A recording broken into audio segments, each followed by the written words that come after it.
Hello, j'espère que tu vas bien. Aujourd'hui, je voudrais faire une petite vidéo dans laquelle je te partage les 4 erreurs que font souvent les podcasteurs. C'est des erreurs que j'ai vues tellement de fois, c'est des erreurs que j'ai fait également et je voudrais te les partager aujourd'hui. Il y a tellement d'erreurs que tu peux faire, mais là, je voudrais t'en donner 4 qui ne sont pas souvent données. Alors, la première erreur, c'est d'attendre d'avoir le matériel parfait, c'est de se focaliser trop sur le matériel. La plupart des questions que je reçois quand on parle de podcasting, c'est quel matériel, quel micro, quel truc d'enregistrement. Ah, mais j'ai que ce micro. Ah, mais j'ai qu'un iPhone 7. Ça, c'est vraiment une erreur. Tu peux lancer ton podcast uniquement avec ton téléphone portable. Pour commencer, ou même avec un micro basique, tu peux vraiment faire les choses. Tu dois vraiment pas passer des semaines et des mois à ne pas lancer ton podcast parce que tu n'as pas le matériel parfait. Tu commences avec ce que tu as.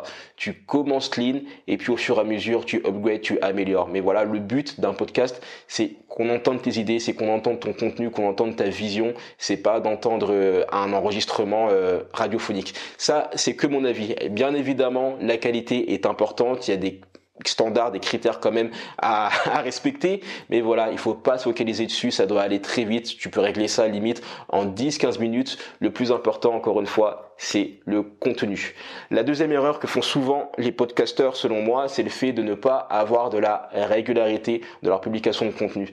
Alors, j'ai vu une étude qui disait que la plupart des podcasteurs abandonnaient avant le 10e épisode. Ils abandonnent avant le 10e épisode parce que ils ont pas de plan, ils ont pas de vision, ils ont pas un calendrier de publication, ou peut-être qu'ils pensaient que ça allait être plus simple. Mais ça, c'est vraiment une grosse erreur, c'est de pas publier régulièrement. Tu sors un podcast là en juin, puis tu sors un autre podcast en juillet, puis tu en sors un autre 3 ans après. Ça, c'est vraiment une grosse erreur. Si tu te lances dans le podcasting, je te conseille vraiment de prendre ça au sérieux, d'avoir un agenda où tu te dis, ok, je sors un podcast toutes les 2 semaines, ou je sors un podcast tous les mois, ou je sors un podcast tous les jours si tu veux, mais que ça soit écrit, que ça soit programmé, que ça fasse partie de ta routine.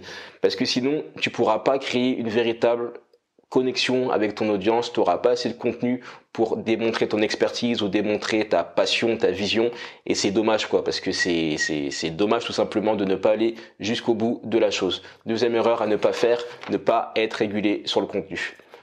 La troisième erreur que font beaucoup de podcasteurs, ou même de créateurs de contenu en général, c'est la procrastination.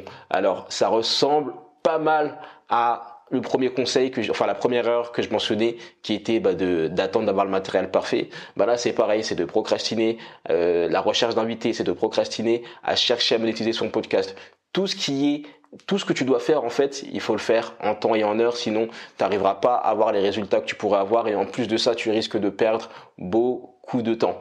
Ça, c'était une petite erreur, voilà, rapide, rien de méchant, ça ressemble à la première, mais c'est quand même important de le mentionner, ne procrastine pas, sois carré dans tes publications, sois carré dans les étapes de ton podcast.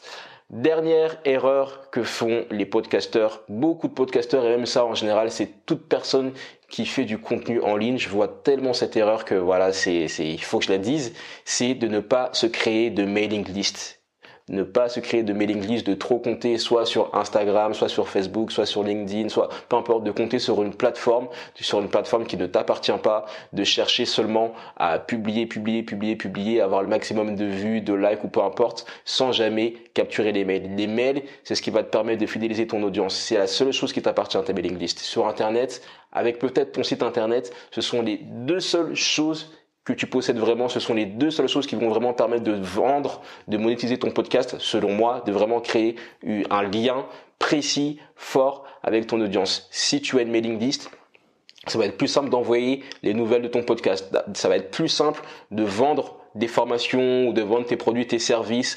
Si tu as des services à vendre, ça va être beaucoup plus simple aussi de faire un suivi, de traquer, de savoir quel podcast plaît le plus, quel podcast plaît le moins, quels liens ont été les plus cliqués. Toutes ces choses-là, en fait, c'est des choses que tu peux faire avec ta mailing list. Et ta mailing list, tu n'as pas besoin d'attendre d'avoir 10 000 écoutes sur ton podcast. Il faut que tu la mettes directement en place dès ton premier podcast. C'est-à-dire que tu vas faire ton podcast et puis à la fin ou au début de ton podcast, comme tu veux, tu vas faire un appel à l'action dans lequel tu vas dire, écoutez, si vous voulez aller plus loin sur cette thématique, ou si vous voulez en savoir plus sur l'invité, si vous voulez recevoir un guide gratuit pour faire ce dont on parle dans le podcast, inscrivez votre adresse mail, vous allez recevoir ça tout de suite. Voilà, faut faire des choses comme ça, il faut faire des appels à l'action continuellement parce que c'est la seule chose que tu possèdes. Et même si pour une raison ou une autre, un jour tu veux arrêter de faire du podcast, tu veux te lancer à la vidéo, tu veux faire des articles, eh ben, tu pourras toujours avoir ta mailing list et basculer ton audience sur une autre plateforme. Alors que le cas inverse n'est pas possible, bien évidemment. Voilà les 4 conseils les 4 erreurs plutôt à ne pas faire. J'espère qu'elles t'ont inspiré, j'espère qu'elles t'ont aidé. Si tu veux lancer ton podcast ou améliorer ta stratégie pour ton podcast, je fais du contenu régulièrement dessus, justement, que je t'envoie par mail. Donc tu peux cliquer sur le lien qui est juste en dessous de la vidéo ou de l'audio, ça dépend de là où tu écoutes, mais le lien qui est dans la description. Dans ce lien, je vais te envoyer des ressources, je vais t'envoyer des conseils, tout ce que j'apprends, des choses qui vont te faciliter le processus. Je te dis à très vite, fais ce que tu veux faire.